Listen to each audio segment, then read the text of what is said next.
भूत की शादी।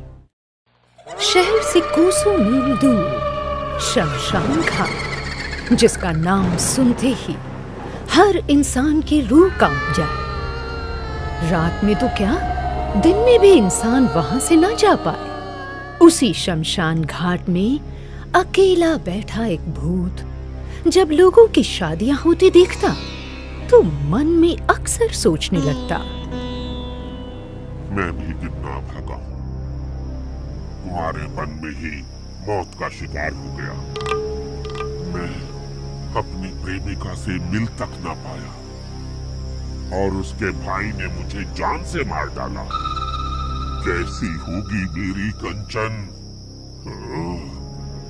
मेरे बिना अपने घर परिवार में मजे से रह रही होगी, मगर मैं भी अपने कंचन से शादी करके ही रहूंगा।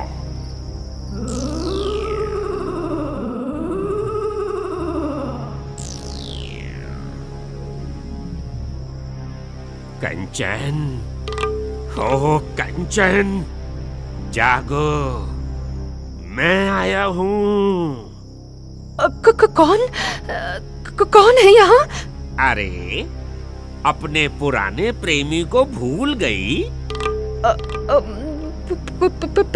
पुराना प्रेमी अमित? हाँ, मैं अमित ही हूँ। मगर अमित, तुम्हें तो मेरे भाई अमर ने मार दिया था ना, फिर तुम जीवित कैसे हो? प्यार करने वाले मरते नहीं हैं, मरने के बाद भी दिलों पर राज करते हैं। उठो, मैं तुमसे शादी करने के लिए आया हूँ, चलो मेरे साथ।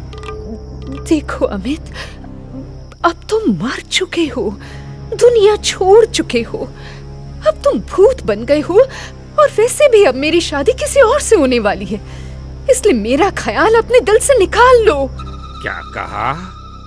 ख्याल दिल से निकाल लूं? अब तो मैं तुमसे शादी करके ही रहूंगा। देखता हूँ कौन रोकता है मुझे शादी करने से। वो तेरा होने वाला राजकुमार रोकेगा? हाँ? इतना कहकर भूत बना अमित शालू के घर से चला गया। लेकिन शादी के ठीक एक दिन पहले वो शालू के होने वाले पति सुनील के घर पहुंचा। सुनील, ओ सुनील। कौन है इतनी रात को? मैं अमित हूँ, शालू का प्रेमी, और तुझे चेताने आया हूँ। शालू मेरी है, सिर्फ मेरी। उसे भूल कर भी हाथ मत लगाना। वो मेरी होने वाली पत्नी है और कल हमारी शादी है। और तुम उसे जो अपना प्रेमी बता रहे हो ना, तो कान खोल के सुन लो। तुम्हारी ये प्रेम कहानी मुझसे भी छिपी हुई नहीं है। जिंदा रहते तो उसे छू ना पाया, और जब मर गया तो उसे अपनी पत्नी बनाने आया है। मरे हुए को कौन क्या मारेगा? मैं बस अपनी कंचन को पाना चाहता हूँ। मुझे तुमसे कोई शिकायत नहीं है। ये तो कंचन के भाई ने मुझे मार डाला, वरना आज वो मेरी पत्नी होती। मैं आज जा रहा हूँ, मगर याद रखना, वो मौत मारूंगा कि जन्म जन्म तक याद रखेगा।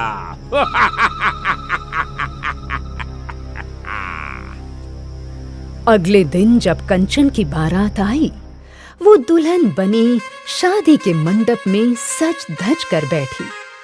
उधर उसके साथ उसका भावी पति सुनील भी बैठा हुआ था। पंडित जी मंत्र पढ़ रहे थे।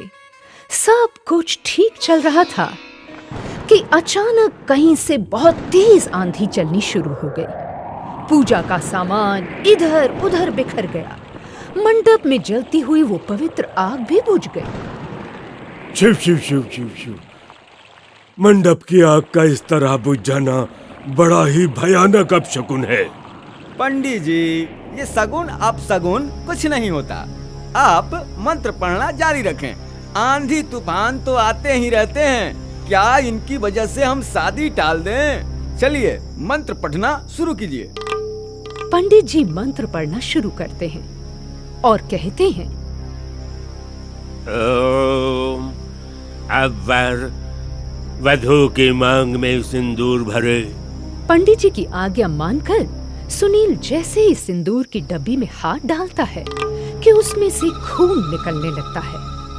उसके गोरे गोरे हाथ सिंदूर को हाथ लगाते ही काले पड़ जाते हैं और वहां देखते ही देखते अमित का भूत सुनील के शरीर में प्रवेश कर जाता है। सुनील के शरीर में प्रवेश करके अमित का भूत कंचन की मांग में सिंदूर लगाता है। जब कंचन अपने पति के साथ ससुराल आती है तो सुहाग रात के दिन पलंग पर बैठी सुनील का इंतजार करती है कि तभी भूत बना अमित वहां प्रकट हो जाता है और कहता है, आखिर भूत बनकर ही मैंने शादी कर ली तुमसे कंचन। तुम्हारी शादी में आंधी का आना, सुनील के हाथ सिंदूर छूते ही काले होना, उसमें से खून निकलना, ये सब मेरी ही मौजूदगी थी। सुनील के शरीर में प्रवेश करके मैंने ही शादी की रस्म को पूरा किया है तुम्हारे साथ, इसलिए अब तुम मेरी हो, सिर्फ और सिर्फ मेरी। नहीं नहीं, ऐसा नहीं हो सकता। ऐसा हो गया है कंचन, अब तुम्हारे और मेरे बीच कोई नहीं आएगा, क्योंकि अब तो हमने शादी कर ली है। और इतना कहकर अमित का भूत वहां से गायब हो गया। देखते ही देखते वो सुनील के शरीर में प्रवेश कर गया और बोला, देखो कंचन, आज मैं तुम्हारे लिए क्या लाया हूँ। ये कहकर सुनील बने अमित के भूत ने अपने गले में से सोने की चेन निकालकर कंचन के हाथ में थमा दी। तो कंचन बोली, ये तुम्हारी आवाज को क्या हो गया सुनील? तुम तो अमित की तरह बोल रहे हो। छोड़ो उन बातों को कंचन, मैं अमित की तरह बोलूं या सुनील की तरह बोलूं, मतलब तो तुमसे शादी करने से है ना, और वो मैंने कर ली। इतना कहकर भूत बना अमित अपनी कंचन को पा लेता है और उसके बाद शमशान चला जाता है।